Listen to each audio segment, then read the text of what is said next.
لقد جاءكم رسول من أنفسكم عزيز عليه ما عنتم حريص عليكم بالمؤمنين رؤوف رحيم فإن تولوا فقل حسبي الله لا إله إلا هو عليه توكلت وهو الرب العرش العظيم صدق الله العظيم. Teruskan majlis sama kita dengan baca hutang hadis dengan tajuk Fadilat Zikir.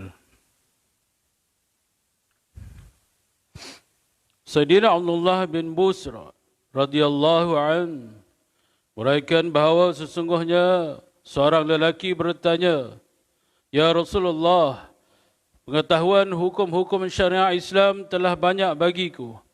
Beritahulah kepadaku sesuatu yang dapat aku mengamalkannya secara berterusan sepanjang hidupku." Baginda sallallahu alaihi wasallam bersabda, "Hendaklah lidahmu sentiasa basah dengan zikrullah." Hadis riwayat Ibnu Abi Syaibah, Ahmad dan lain-lain.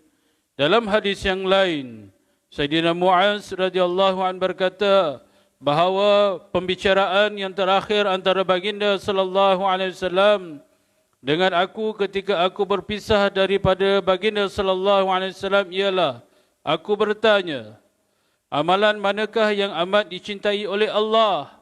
Baginda sallallahu alaihi wasallam bersabda bahawa hendaklah kamu meninggal dunia dalam keadaan lidah kamu basah dengan zikrullah, dengan berzikir kepada Allah.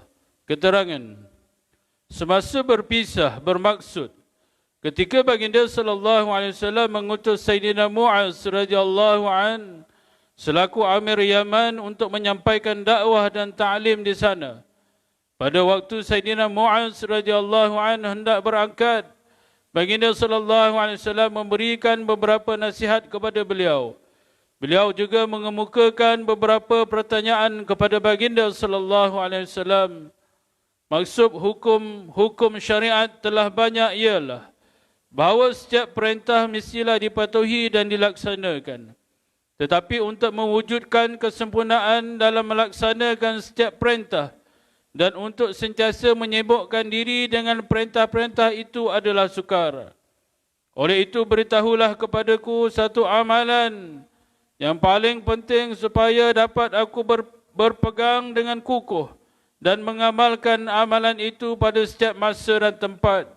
Ketika berjalan ke sana dan kemari, ketika duduk dan bangun.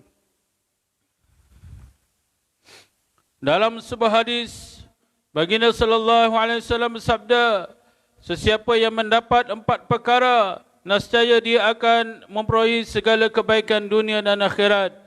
Pertama, lidah yang sentiasa sibuk dengan berzikir. Kedua, hati yang sentiasa sibuk dengan bersyukur. Ketiga, anggota tubuh badan yang sentiasa sabar menahan segala penderitaan. Keempat, isteri yang tidak mengkhianati maruah dirinya dan harta benda suaminya. Mengkhianati maruah diri bermaksud mengerjakan sesuatu perbuatan yang keji. Maksud lidah yang basah yang diberitahu oleh kebanyakan ulama ialah lidah yang banyak menyebut sesuatu. Ini merupakan simpulan bahasa yang digunakan secara umum. Menurut kebiasaan bahawa seseorang yang banyak memuji atau menyebut nama seseorang yang lain, dikatakan bahawa lidahnya basah dengan memuji si fulan.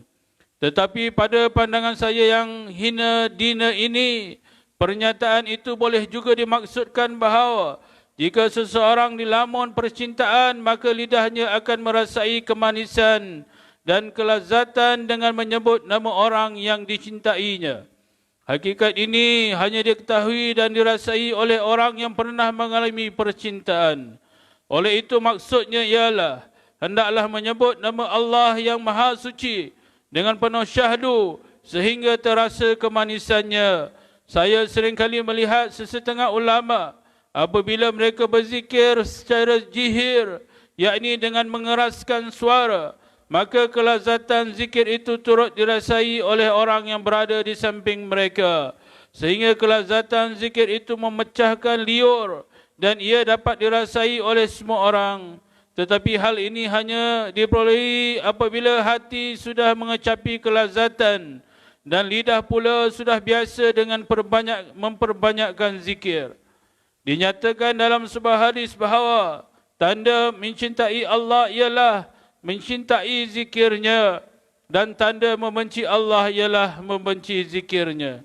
Sayyidina Abu Darda radhiyallahu an berkata bahawa orang yang lidahnya sentiasa basah kerana sibuk berzikrullah akan memasuki syurga sambil tersenyum-senyum. Alhamdulillah, tuan-tuan dan mendengar sepotong hadis dengan tajuk kelebihan zikir, fadilat zikir. Mudah-mudahan menjadi itibar bagi kita dapat amal, dan kita sampaikan kepada sahabat-sahabat kita dan keluarga kita yang ada majlis ini, insya-Allah. Sudahi majlis dengan tasbih kafarah dan surah Al-Asr. Bismillahirrahmanirrahim. Subhanallah walhamdulillah, subhanakallah walhamdika, asyhadu an la ilaha illa anta, astaghfiruka wa atubu ilaik. Bismillahirrahmanirrahim. Wal 'asr, innal insana lafi khusr illa allazina amanu wa 'amilus solihat wa tawassaw bil haqqi wa tawassaw bis sabr. Sadaqallahul 'azim.